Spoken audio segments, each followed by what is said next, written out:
The very first test that we're going to do during the 16-part functional screen is the pelvic tilt test. The pelvic tilt test is going to assess the ability for the golfer to be able to isolate the lower extremity from the upper extremity, and more specifically, allow the lower lumbar segments to move in unison with the hips and the pelvis. So what we're going to do is I'm going to have the golfer get into a 5-iron posture. In other words, I'm going to have them just bend down as if they had a 5-iron in their hand like Tyler's doing here.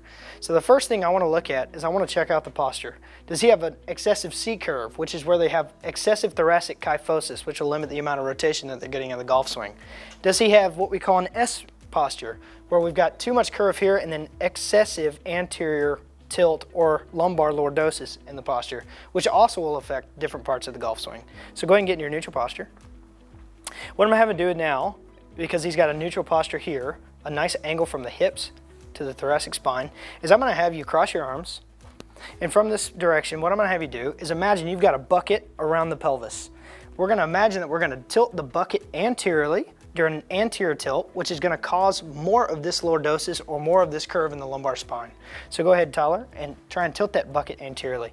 I want to make sure that he's not moving anything in the upper extremity at all. We're isolating and stabilizing the lower extremity. So now what I want you to do is try and flatten this curve, and you're just going to watch the golfer's ability to go back and forth. So go ahead, Tyler. You may find that the golfer that you're evaluating has this shake and bake tendency. What that means is that it's a motor control issue. He's able to have the mobility to get there, but the stability portion is difficult. If you're finding that your golfers are bringing the hips forward, bringing the knees forward, extending the thoracic spine, what you'll do at that point is you'll come in and you'll stabilize the golfer at the upper extremity, because it's a lower extremity specific test. So go ahead, Tyler, now try. At this point, if they're still unable to do it, it's a mobility problem or a motor control problem.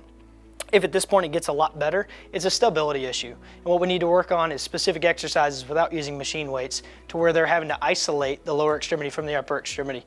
The way that this is important in the golf swing is because whenever you're going to hit the golf ball, right before impact, we start with an anterior pelvic tilt. Right before impact, we actually posterior tilt to decrease the amount of, or to increase the amount of rotation and to increase the amount of power generated from the lower spine to the upper spine.